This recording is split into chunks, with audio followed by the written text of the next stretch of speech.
Nous allons nous entretenir autour d'un thème qui est intitulé, pour ceux qui écrivent, l'impactation, sa puissance et ses principes. L'impactation, sa puissance et ses principes. Alors nous allons lire quelques portions des Écritures. Je suis dans le livre d'Exode chapitre 3 verset 1 jusqu'à 4. Exode chapitre 3 verset 1 jusqu'à 4. J'ai lu au nom de Jésus. Et Moïse faisait paître le bétail de Jéthro, son beau-père, sacrificateur des mendiants. Et il mena les troupeaux derrière le désert. Et il vint à la montagne de Dieu, à Horeb. Et l'ange de l'Éternel lui apparut dans une flamme de feu, du milieu d'un buisson à épines. Et il regarda, et voici, les buissons étaient tout ardents de feu, et les buissons n'étaient pas consumés. Et Moïse dit, si je me détournerai et je verrai cette grande vision, pourquoi les buissons ne se consument pas? Et l'Éternel vit qu'il s'est détourné pour voir. Et Dieu l'appela du milieu du buisson et dit, Moïse, Moïse. Et il dit, me voici. Nous allons prendre Exode chapitre 7, verset 1. Exode chapitre 7, verset 1. Nous lisons le nom de Jésus. Amen. Et l'Éternel dit à Moïse, vois, je t'ai fait Dieu pour le Pharaon, et Aaron ton frère sera ton prophète. Nous allons prendre Luc, chapitre 4, verset 18. Luc chapitre 4, verset 18.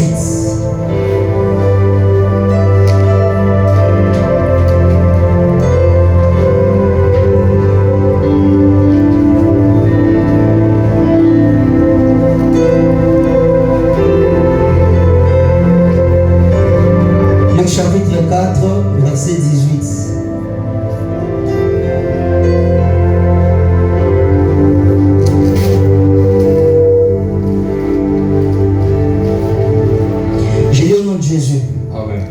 L'Esprit du Seigneur est sur moi, parce qu'il m'a oint pour annoncer des bonnes nouvelles aux pauvres. Il m'en a envoyé pour publier aux captifs la délivrance et aux aveugles le recouvrement de la vue, pour envoyer libres ceux qui sont foulés et pour publier l'an agréable du Seigneur. Parole du Seigneur. Que le Seigneur ajoute l'explication et lecture de sa parole. Est-ce que tu peux acclamer pour la parole de Dieu? Est-ce que tu peux acclamer pour la parole de Dieu?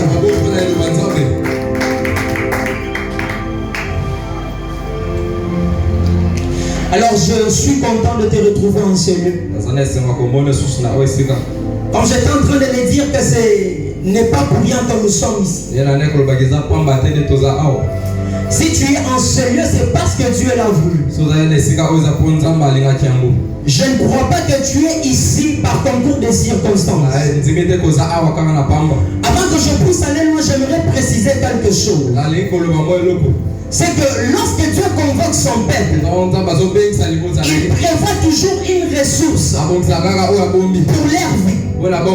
J'étais en train de dire que lorsque Dieu convoque son peuple, il prévoit toujours une ressource pour leur vie. Et ce matin, je crois que Dieu a répondu à la convocation de Dieu. Et tout ce que Dieu a prévu pour toi ce matin ne sera pas en train de te rater.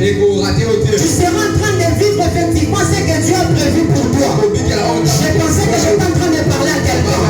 Je suis en train de dire que tu seras en train de vivre effectivement ce que Dieu a prévu pour toi.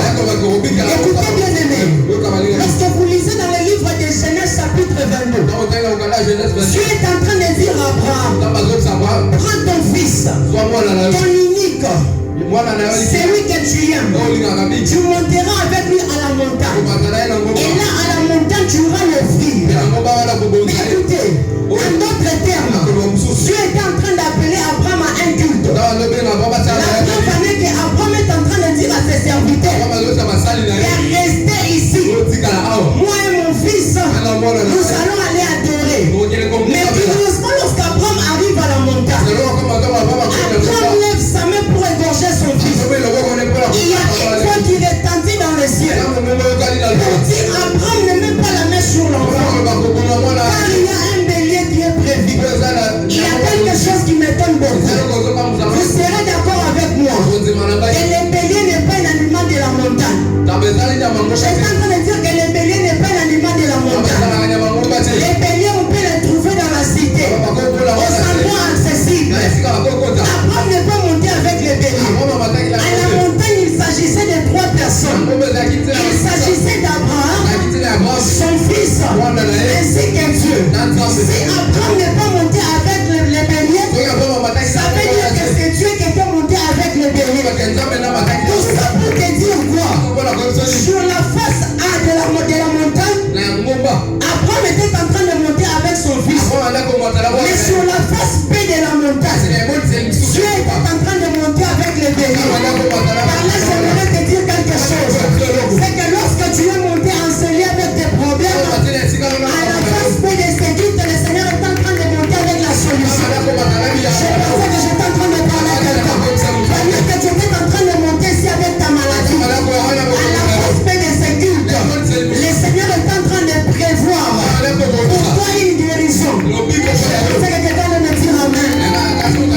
Écoutez, quand nous sommes dans la présence de Dieu, il faut être sensible.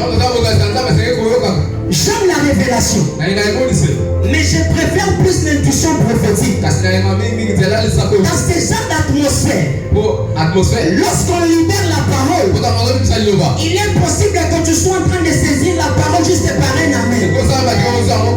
Voilà pourquoi je suis en train de dire, la révélation est bonne, mais je préfère plus l'intuition prophétique. Pendant que tu fais semblant, je vois Abraham qui dit amen à haute voix.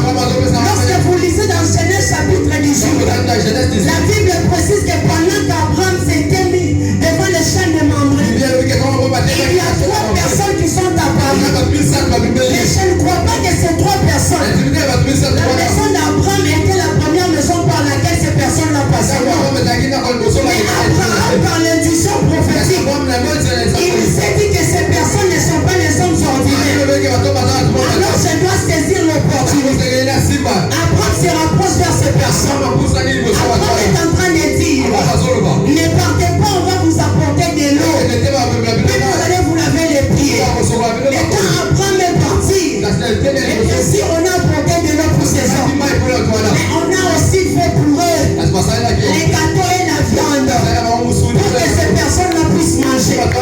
C'est que par l'intuition prophétique, c'est qu'Abraham était en train de faire, il était en train de nous renvoyer dans des connotations. La première connotation, c'est que l'acte qu'Abraham est en train de poser, il ne savait pas que l'acte-là allait déclencher la promesse que Dieu lui avait faite. Parce qu'il y avait eu 24 ans que Dieu a fait la promesse à Abraham. Dieu a dit à Abraham que par ta postérité, en fait ta postérité sera très grande. Mais il a eu 24 ans que cette promesse-là ne s'accomplissait pas. Mais Abraham sans le savoir, par rapport à l'acte qu'il est en train de poser, il est en train de provoquer l'accomplissement de la promesse que Dieu avait prévue. Sur la deuxième connotation, c'est que pendant qu'Abraham posait l'acte, Abraham ne savait pas que l'acte qu'il est en train de poser sera en train de créer quelque chose. Écoutez bien aimé, la visitation de Dieu ne se révèle pas toujours avant. Dieu ne révèle pas toujours les choses avant. Alors, il est possible que par l'intuition prophétique, que tu sois en train de saisir ce que Dieu a prévu. Alors, par rapport à la deuxième connotation, c'est qu'Abraham était en train d'ignorer en posant la loi. Il ne savait pas qu'un jour, dans le désert, sa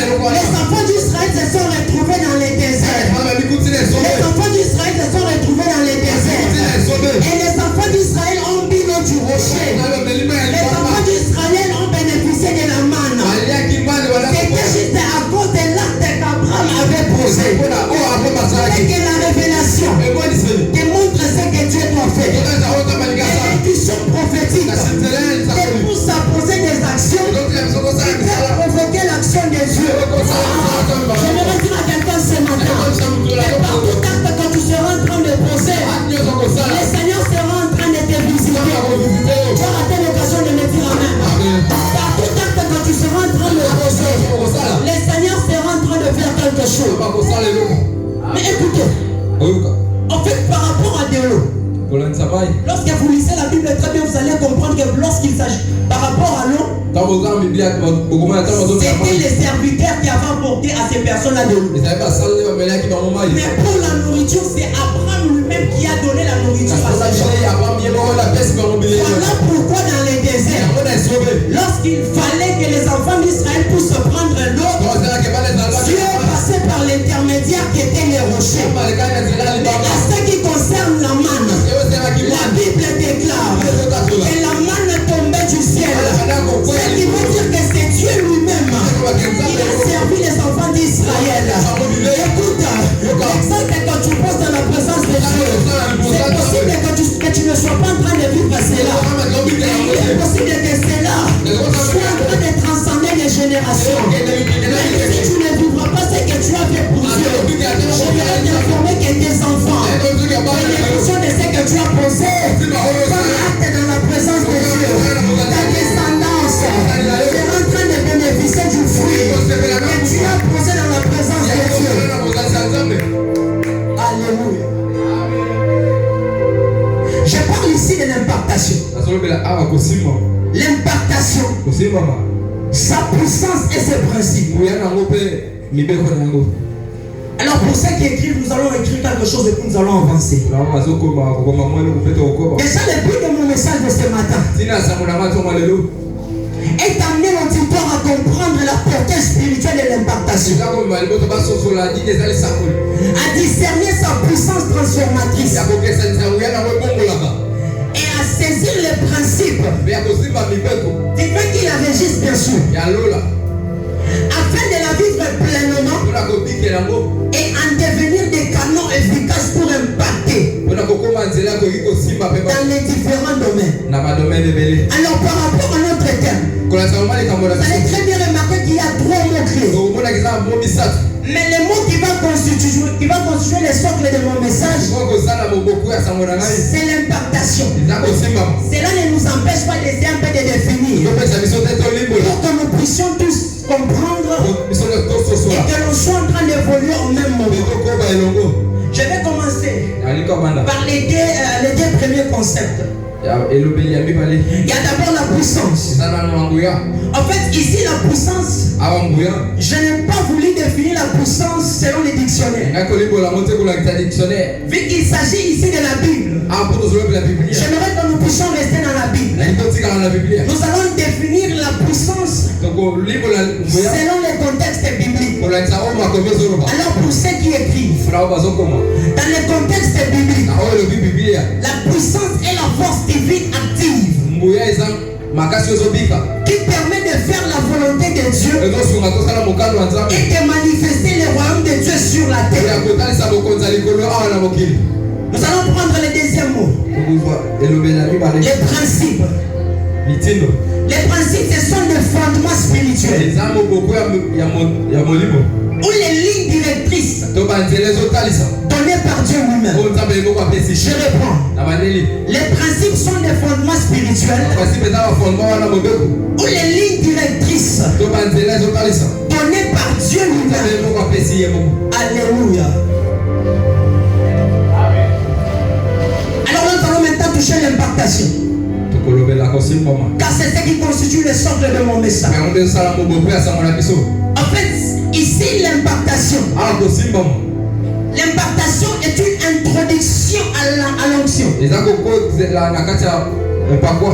en train de dire que l'impactation est une introduction à l'onction. Quand on dit impacter quelqu'un, c'est l'introduction aux capacités surnaturelles qui peuvent lui permettre d'accomplir sa mission sur la terre. J'étais en train de dire que c'est l'introduction aux capacités surnaturelles qui peuvent lui permettre d'accomplir sa mission sur la terre. Autrement dit, l'impactation est une immersion aux opérations de l'esprit. J'étais en train de dire que l'impactation est une immersion aux opérations de l'esprit. Alléluia. Mais chacun de nous a une mission. Chacun de nous a une mission. mission. Quand Dieu t'a envoyé sur la terre, ce n'est pas pour rien. Dieu est en train de t'envoyer avec une mission particulière par rapport à ton couloir. Pour l'accomplissement de cette mission, la bonne foi ne suffit pas. L'intelligence ne suffit pas. Pour l'accomplissement de ta mission, il faudrait être impacté. Il faudrait avoir l'onction. Car nous avons dit ici que l'onction est une capacité surnaturelle qui vient sur ta vie afin de te permettre de bien accomplir ta mission. L'intelligence peut t'ouvrir les portes. Mais sache très bien que c'est l'onction qui va te maintenir. Tu peux avoir des ouvertures dans ces pays, au ministère, dans le monde professionnel. Laissez l'onction. L'onction sera en train de te maintenir. Écoutez, il y a un procès qui était conseiller du président de la République honoraire. Alors, il devait élaborer un projet. Alors, il élabore un projet. Il met les papiers dans la farde. Il apporte la farde au président de la République. Le président prend la farde et il ouvre à l'intérieur. Il trouve un papier vierge. Tandis que le Messie avait écrit sur la feuille. Mais le président dit, mais monsieur, comment tu peux faire des choses comme ça? Il dit, non, j'ai écrit. Je n'ai pas compris ce qui s'est passé. Permets-moi de revenir. Je vais rédiger une autre lettre. Il va, il rédige pour la deuxième fois. Il amène le fardeau au président de la République. Et on sort les papiers. Les papiers étaient encore vierges. Alors le président de la République dit, je suis l'un des citoyens qui est vraiment occupé dans ces pays. Tu es en train de me prendre du temps. Non, il dit, cette fois-ci je vais rédiger. Je ne vais pas mettre ça dans une farde. Je vais te remettre ça à mes propres mains. Pendant qu'il rédige, il remet cela au président de la République et les écrits disparaissent. Mais le président lui dit, mais toi tu es chrétien, non? Mais comment on peut jouer avec toi comme ça? En fait, le monsieur est entré dans le couloir de la grandeur avec l'intelligence. Mais sa spiritualité était au bas de l'échelle. Voilà pourquoi j'étais en train de dire que dans l'accomplissement de la mission, l'intelligence elle ne suffit pas. La bonne foi ne suffit pas. Au-dessus de tout, il faudrait avoir l'onction. Au-dessus de tout, il faudrait avoir l'onction. Bien aimé, nous avons besoin de l'onction. Nous avons besoin d'être impactés. Écoute, pour épater dans ton couloir, tu as besoin de l'onction. Pour épater dans ton couloir, tu as besoin de l'onction. En tant que juriste, tu as besoin de l'onction. En tant que corps médical, tu as besoin de l'onction. Je peux même aller plus loin pour dire que même pour enfanter, il faudrait avoir l'onction. Parce que ce n'est pas n'importe quelle matrice. Ils sont capables de te donner des enfants comme de Jésus et de Jean-Baptiste. La Bible déclare que l'Esprit viendra sur toi et la puissance du Très-Haut te couvrira. Tu enfanteras un fils qui sera appelé fils du Très-Haut. Pour mettre au monde, nous avons besoin de l'onction. Parce que je l'ai dit, ce n'est pas n'importe quelle matrice qui peut nous donner naissance aux enfants comme Jean-Baptiste ainsi qu'aux enfants que Jésus. Je l'ai promis, toi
mission. J'étais en train de dire qu'avant l'onction, tu vas t'attendre à l'accomplissement de ta mission. Quand Moïse a voulu engager la libération des enfants d'Israël, juste par la bonne foi, il a tué qu'un seul Égyptien. Et après avoir tué l'Égyptien, Moïse n'est pas resté là. Moïse a fui. Mais quand il croise les buissons, quand Moïse croise l'impactation, quand l'onction arrive, cette fois-ci, il va causer un génocide de premier-né. Dès la maison des pharaons jusqu'au bétail, Moïse a voulu engager la libération des enfants d'Israël juste par la bonne foi. Mais ça n'a pas marché. Mais après avoir été en contact avec les buissons, quand l'impactation est arrivée, quand l'onction est arrivée, Moïse a créé un génocide de premier-né. Il y a eu mort en cascade. Et cette fois-là, après cette opération, Moïse est resté inamovible. Moïse n'a pas fui. Moïse est resté inamovible. Par là, je voulais te faire comprendre quelque chose. C'est que l'onction t'établit. Même dans un milieu hostile, l'onction a la possibilité de t'établir. Tu peux recevoir des combats de gauche à droite. Dans le monde professionnel, au marché où tu vends, au-delà des tours, au-delà de ton intelligence, au-delà des techniques que tu peux user pour aller de l'avant, l'onction a la possibilité de t'établir. L'onction a la possibilité de t'établir. Je lève ma main droite sur le tas de mon père. Et je déclare et prophétise sur la vie de quelqu'un. Que l'onction du Seigneur se déverse sur toi. Afin que tu puisses t'établir. Que l'onction de l'Éternel se déverse sur toi. Afin que tu puisses t'établir. Dans ce que tu feras, il y a l'établissement. Dans le monde professionnel, que tu sois établi. Cette fois-là, Pharaon ne pouvait pas mettre la main sur Moïse. Il y avait l'onction. Il a imposé.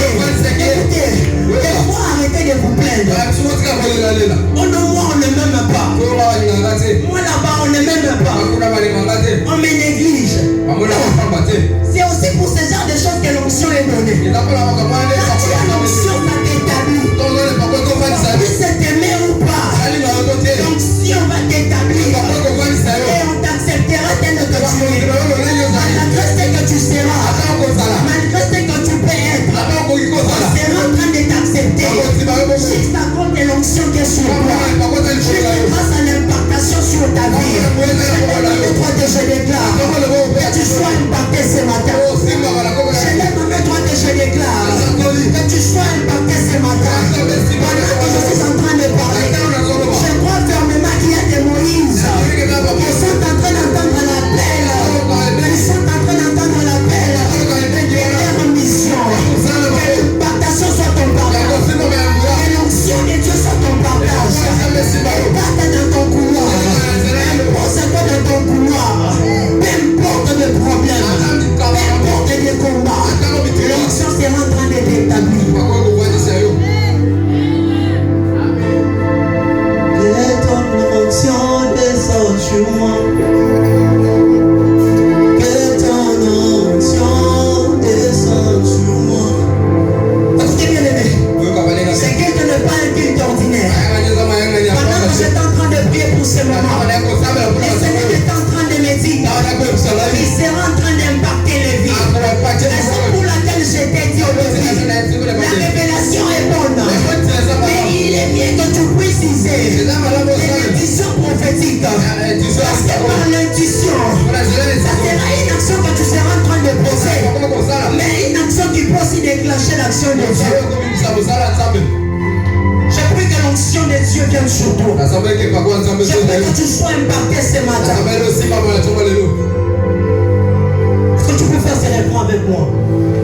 Que ton onction descende sur moi. Que ton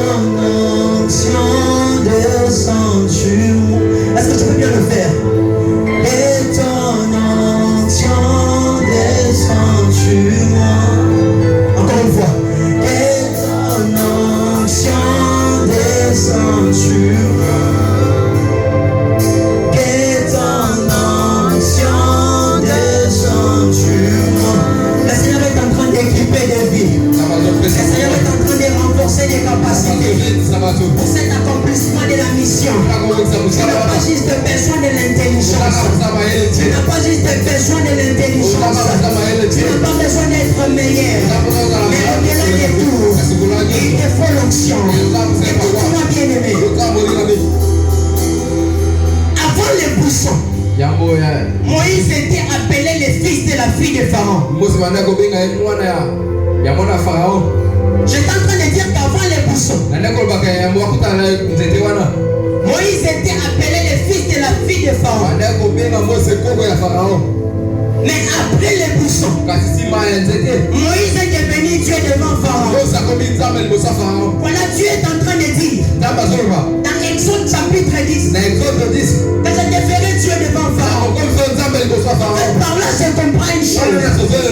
Quand l'impartation arrive, quand l'onction arrive sur la vie de l'enfant de Dieu, cette onction-là a la capacité de métamorphoser même ton identité. J'étais en train de dire que quand l'impartation arrive, quand l'onction arrive dans la vie de l'enfant de Dieu, cette impartation a la capacité de métamorphoser même ton identité. Pendant que tu me fais semblant, je suis en train de voir Saül qui t'amène à haute voix. Parce que vous lisez dans le livre de 1 Samuel, chapitre 10, verset 5 à 6. Et Samuel est en train de dire à Saül que tu entreras dans Gibéa. Tu rencontreras une troupe de prophètes et tu te mettras à prophétiser. Car l'esprit de l'Éternel va te saisir. Après avoir prophétisé, tu seras changé à un autre homme. C'est que lorsque l'impactation arrive, l'impactation a la possibilité de changer ton identité. Je suis en train de te parler. Au son de ma voix, je ne connais pas ton nom, je ne connais pas ton identité, mais à cause de l'onction, à cause de l'impactation, les caractéristiques, ton identité sont en train de changer. Tu as raté l'occasion de mettre la main.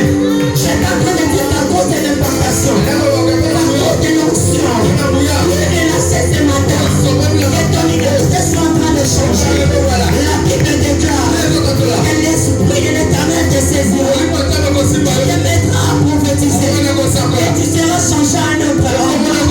Celui qui a l'onction n'est pas un homme ordinaire. Celui qui a l'onction n'est pas un homme ordinaire. Celui qui bénéficie de l'impartation, son identité change. Son identité change. Je prophétise à Dieu sur le temps de mon père. Que l'impartation soit ton partage ce matin. Et l'onction de Dieu descende sur ta vie.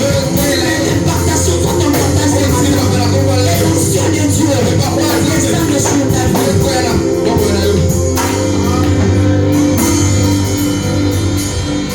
Alléluia.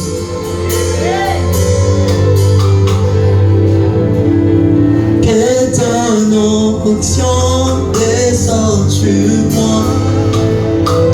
Que ton onction descende sur moi. Que ton onction descende sur moi.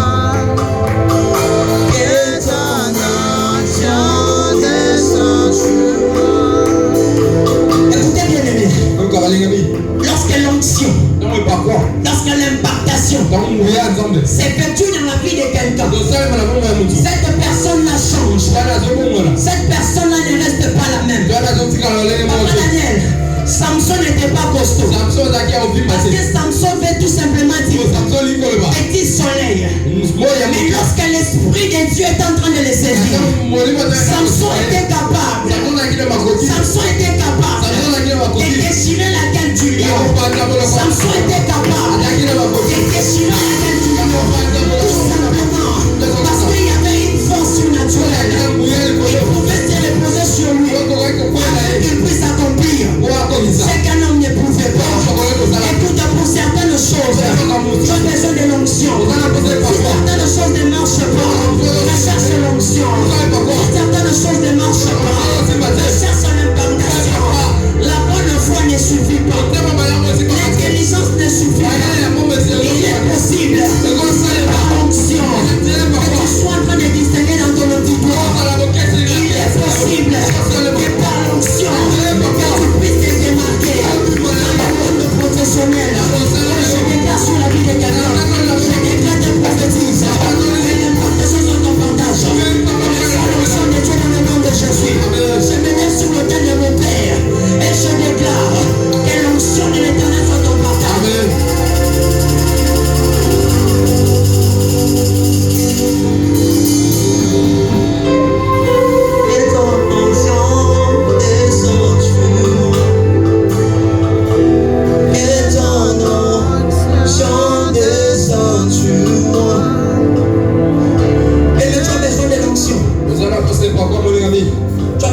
Écoute. L'onction est un amplificateur de nos habilités pour révéler notre particularité. Écoute, tu peux avoir des qualités, tu peux avoir des potentiels, mais une fois que l'onction arrive, mais une fois que tu joues l'impartation, tes particularités s'affichent, tes particularités se manifestent à des talents égaux. L'onction fait la différence. On peut être tous juristes. On peut être tous économistes. On peut être tous médecins. On peut être tous ingénieurs. On peut être tous je ne sais pas moi quoi. Mais l'onction sur ta vie sera en train de te démarquer. L'onction sur ta vie sera en train de faire que tu aies une dimension supérieure. Au-dessus des autres, tout simplement parce que tu as l'onction, tout simplement parce que tu as bénéficié de l'impartation. Et nous cherchons l'onction.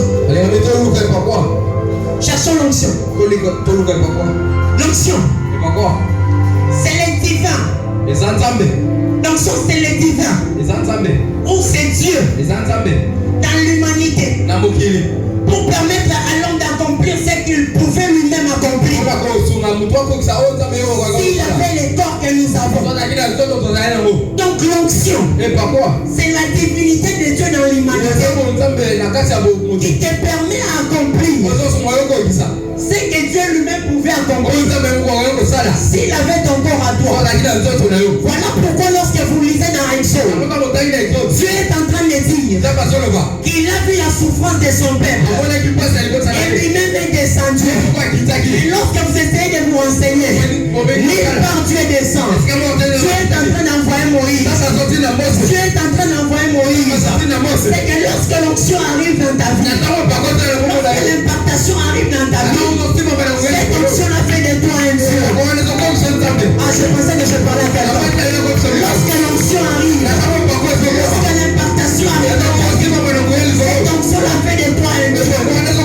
Avec l'onction, tu n'es pas un homme ordinaire. Avec l'onction, tu n'es pas un homme ordinaire.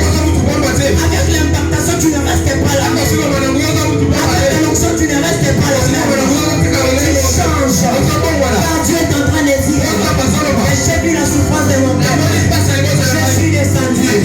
Mais il ne descend pas.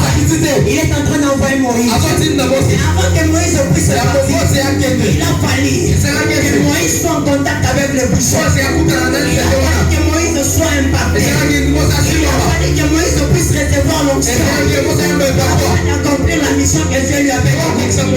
En réalité, la mission que Dieu est en train d'accomplir, à d'autres termes, c'est la mission de Dieu. Écoutez, nous sommes appelés à démontrer Dieu sur la terre. Peu importe les couloirs.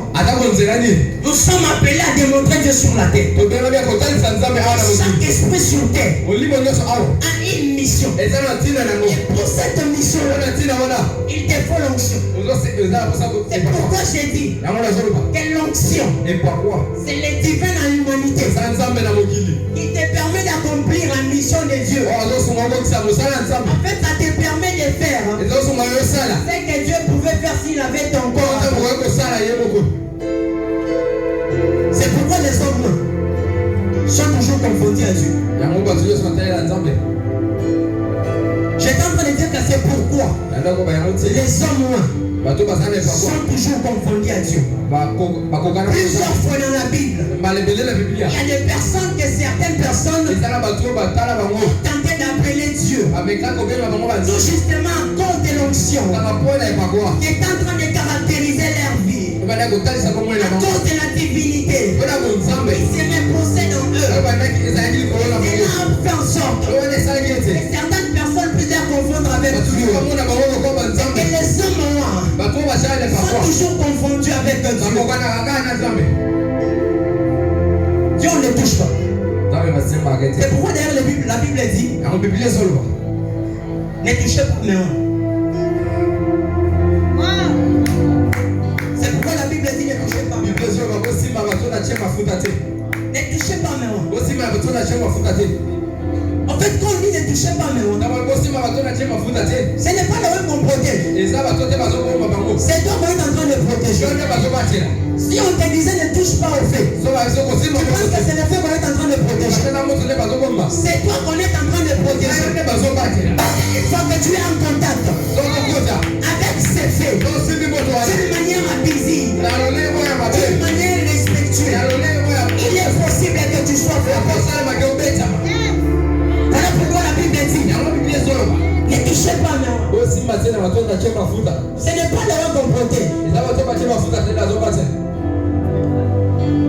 Mais c'est toi qui es en train de protéger. Parce que si tu t'hasardais, ça te donne dans une flamme de feu.